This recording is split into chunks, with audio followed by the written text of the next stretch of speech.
What's up, guys? Welcome back to another video.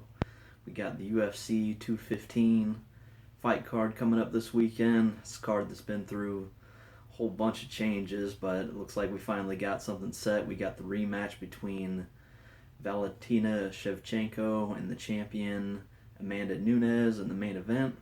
So let's go ahead and get into these picks. First up on the card, we got a lightweight fight between Cajun Johnson and Adriano Martins. Not much to say about this fight. I like Martins in this fight. I think he's got a big edge standing as far as knockout power goes. He's got some tough grappling too. We haven't seen a whole lot of it in the UFC as far as submissions are concerned, but we know that he has a good background in submissions and in jiu-jitsu. He flat out has fought the better competition than Johnson, and I think he should be a pretty decent sized favorite going into this fight. So I got Martins by knockout in the first round. Next on the card, we have a heavyweight fight, an interesting fight between Luis Henrique and Arjan Bhullar, or Bhullar, however you say it. I'm not quite sure at this point. Bhullar's an interesting guy. He's making his UFC debut.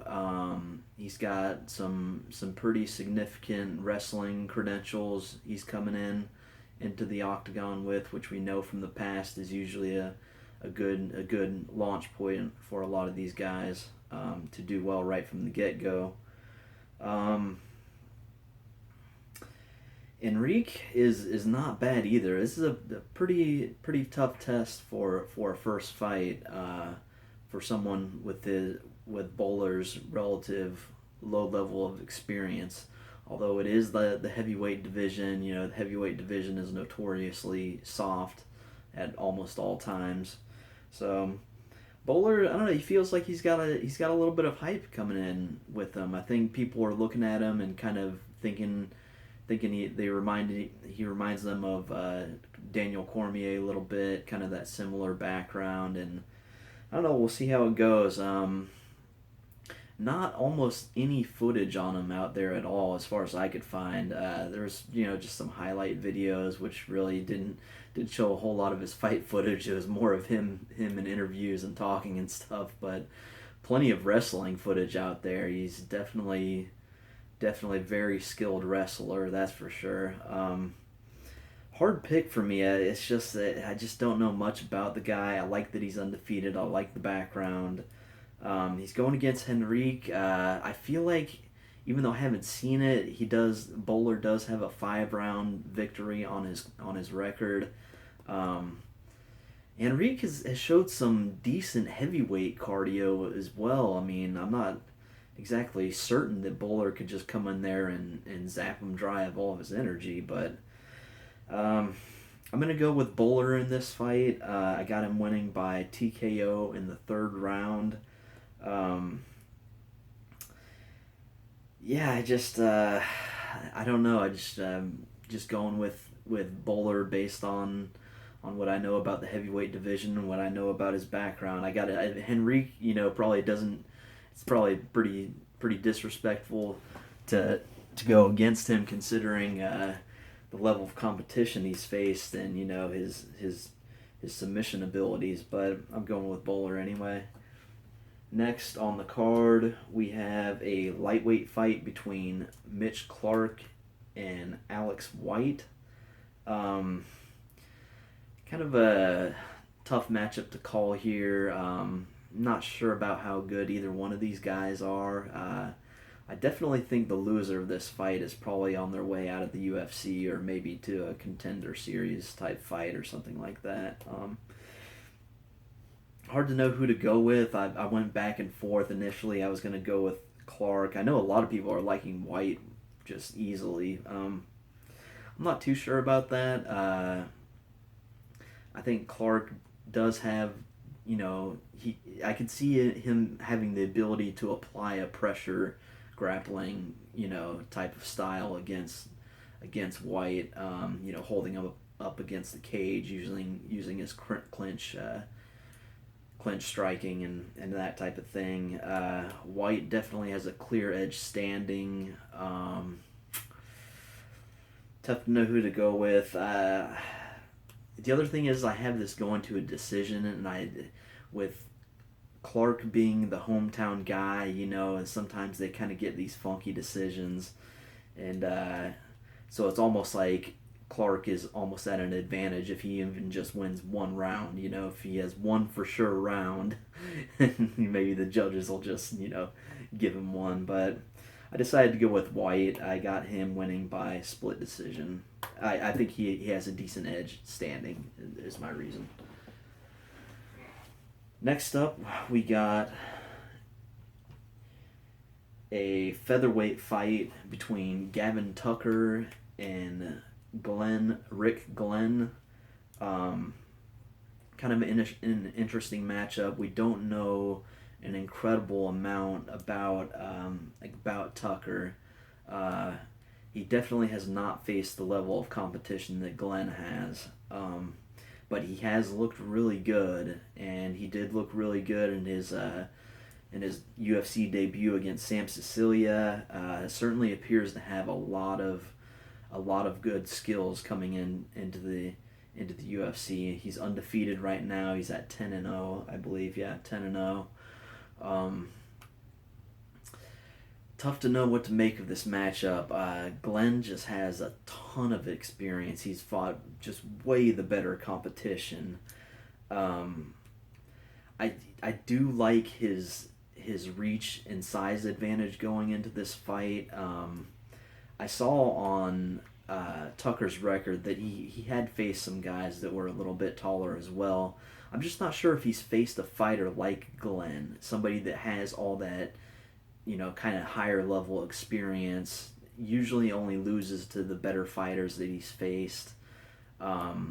Really in his prime as a fighter. He's 28 years old. Tucker's a younger guy as well. I think he's 30 or somewhere around there. But I like where Glenn is at in his career right now. It took him some time to get to the UFC, but now he's here. I feel like he's ready to kind of settle in a little bit.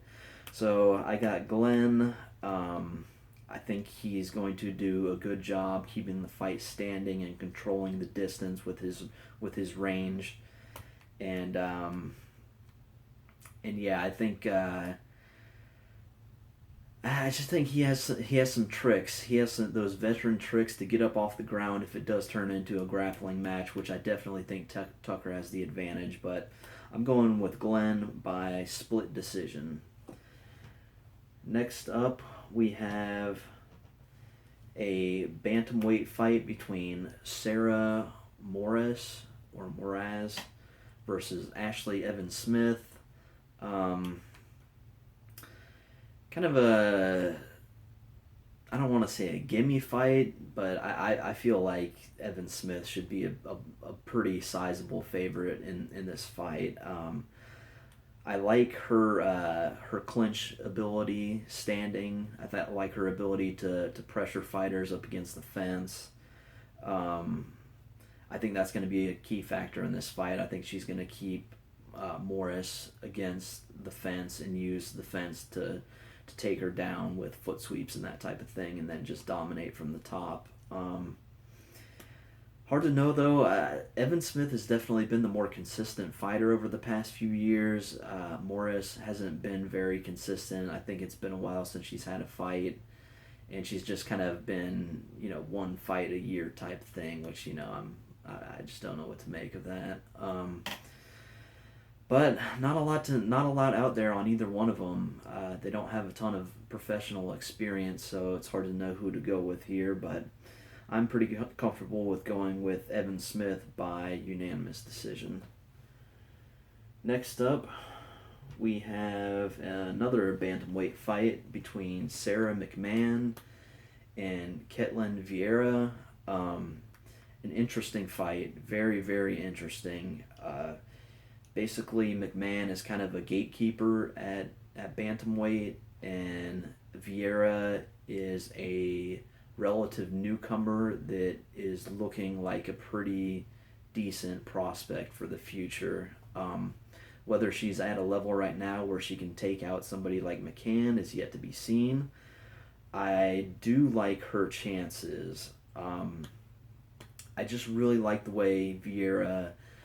I just like her strong strikes. She has very powerful strikes when she throws, and I really like the way she puts combinations together.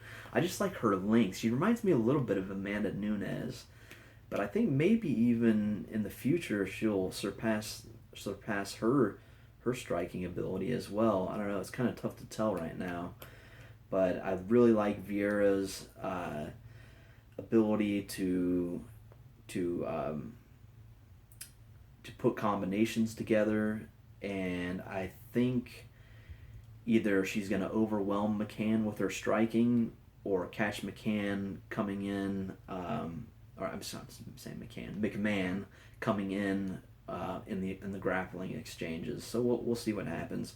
McMann is still a really, really tough fighter.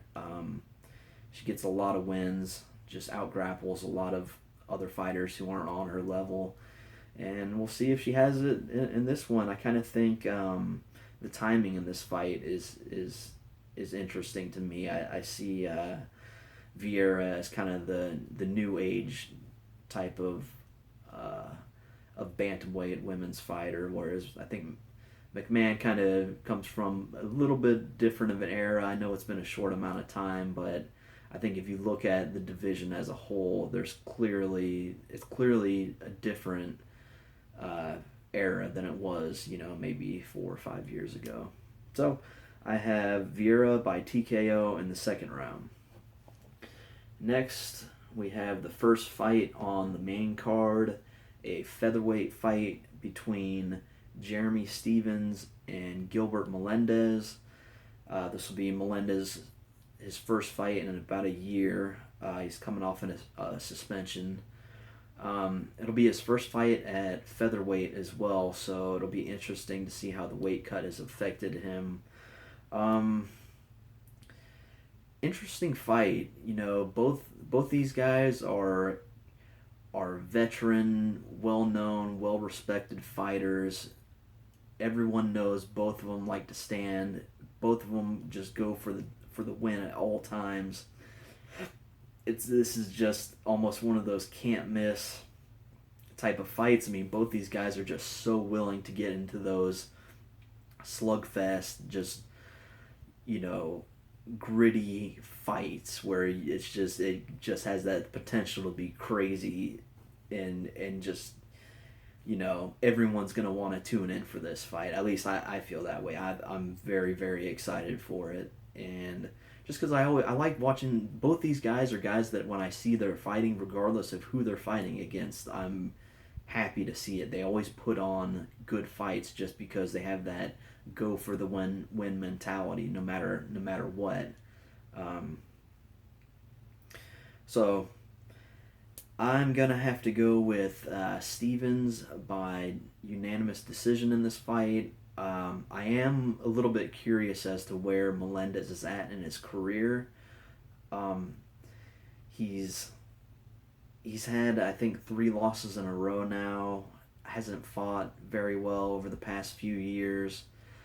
It's all been against the highest level of competition, so it's hard to know what to make of it.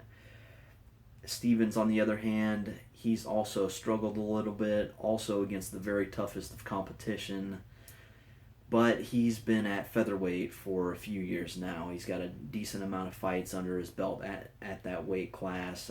He's obviously well adjusted to it. I'm not sure if Melendez is. I'm not sure how he'll adapt to this new weight class. But we'll just have to see what happens.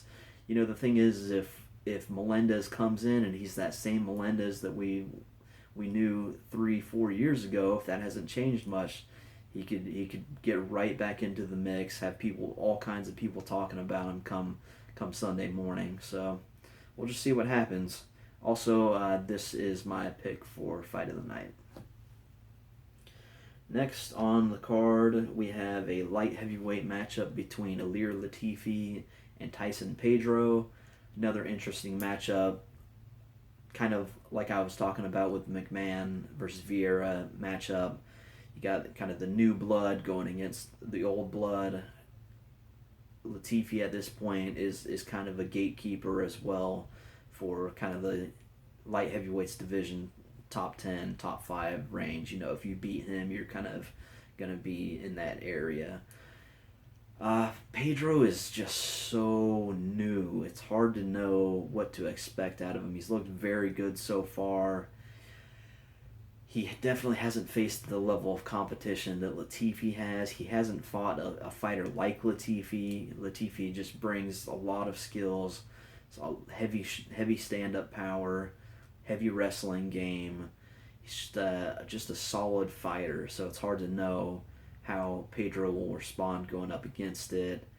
I do like Pedro's power coming into this fight. I just like his ability to forcefully make things go his way, whether it's with striking, whether it's on the ground. I think one interesting aspect of this fight, because I'm pretty sure Latifi's going to come in and try and go for takedowns and try and press Pedro against the cage, and even if that's successful early on, I could see Pedro just using his athleticism, his strength, his power to get up off the ground or to defend takedowns and then prevail after it. He hasn't gone past the first round. That's a big concern, especially going against Latifi. But it's just kind of one of those unknown things. I haven't seen him gas, and even though he's only had 1-round fights, he hasn't gassed in any of those fights, and they've been high action fights. So I like Pedro's knees. I think knees from the clinch could be a big factor in this fight.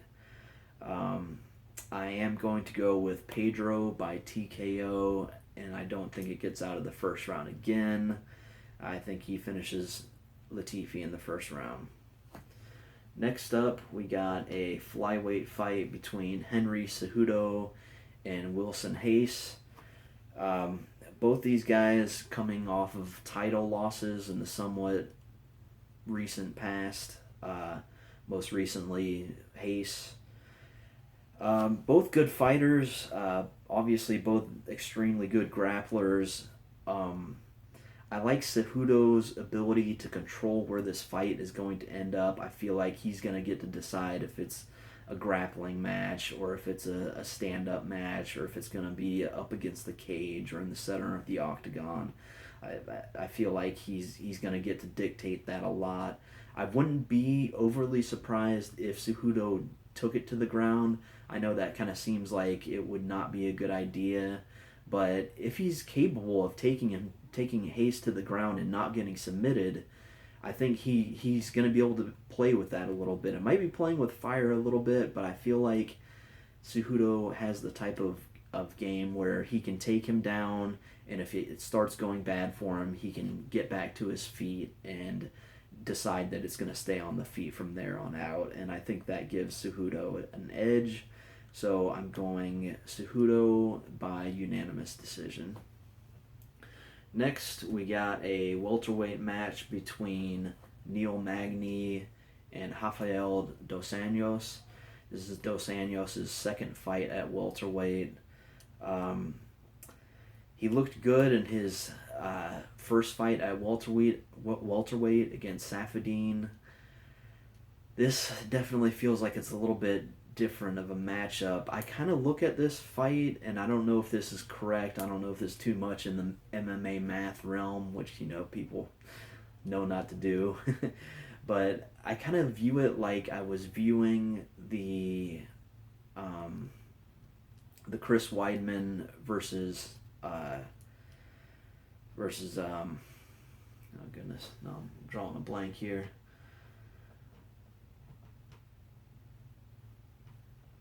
It's the Chris Weidman versus Kelvin Gastelum fight, where kind of recently we've seen guys switching divisions. We've seen people going up to more of their natural weights, and we've seen people have success with it. We've seen Gastelum have success with it. We've seen Dos Anjos have success with it. We've seen Cerrone have success with it. But I think in that Gastelum fight, it kind of showed that these little experiments have their limitations. There's a reason why Dos Anjos was fighting at lightweight. There's a reason why Gastelum was cutting down to welterweight. And I think that's what we're going to see in this fight. I think Magny being a really big welterweight and Dos Anjos kind of being somewhat of an undersized welterweight, it's going to play a factor. I know Dos Anjos is very, very skilled technically, both standing and on the ground, maybe even more skilled than Magny, but at what point does that size factor overwhelm somebody, who's at least close in skills?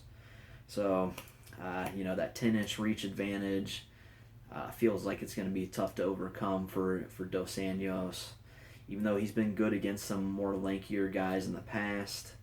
I feel like this one is just a small step too far in as far as the matchup is concerned, as far as being able to beat size with technical ability. So we'll see what happens. I like Magny's long striking ability. I feel like he fights like a long fighter, and I just think his size is going to cause problems for Dos Anjos. But I'm not very confident in this pick. I had been leaning towards Dos Anjos for a while, kind of going back and forth. We'll see what happens. So I got Magny by unanimous decision. And last but not least, in the main event, the new main event, since Johnson and Borg are no longer on the card, we have the rematch between Amanda Nunes and Valentina Shevchenko.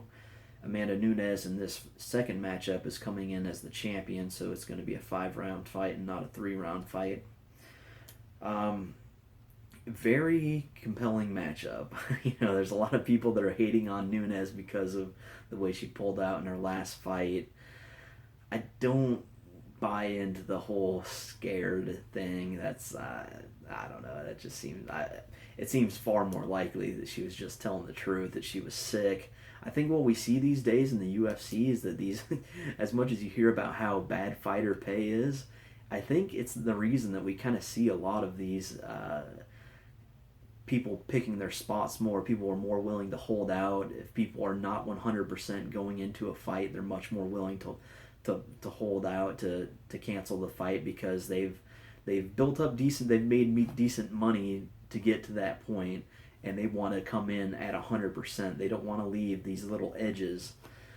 They don't want to give their opponents these small little edges, because they're turning out to matter these days in the UFC. So, having said that, I am going to go with Shevchenko.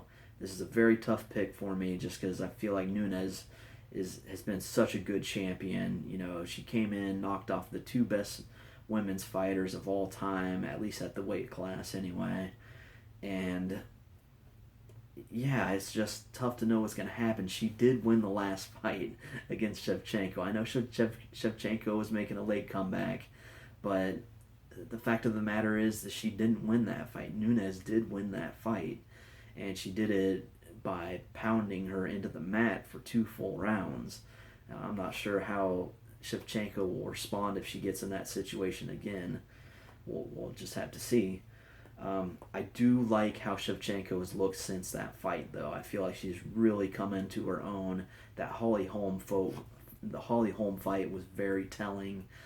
Just that ability to control the striking, the technical striking aspect inside the octagon. I think that's what she's going to do in this fight as well. I think she will have that ability to either keep it standing or get up off the ground eventually, maybe fade an early storm. I kind of get the feeling that Nunes is going to come in gunning for a short night So if Shevchenko can fade that early storm, I like her chances in the long run. And I have her winning by unanimous decision. And that's all I got. I know it's kind of been a strange card. Hopefully it just goes well. And I think there are some really good fights on there. We'll just have to see how it pans out at the end of the night. So thanks for watching. Peace.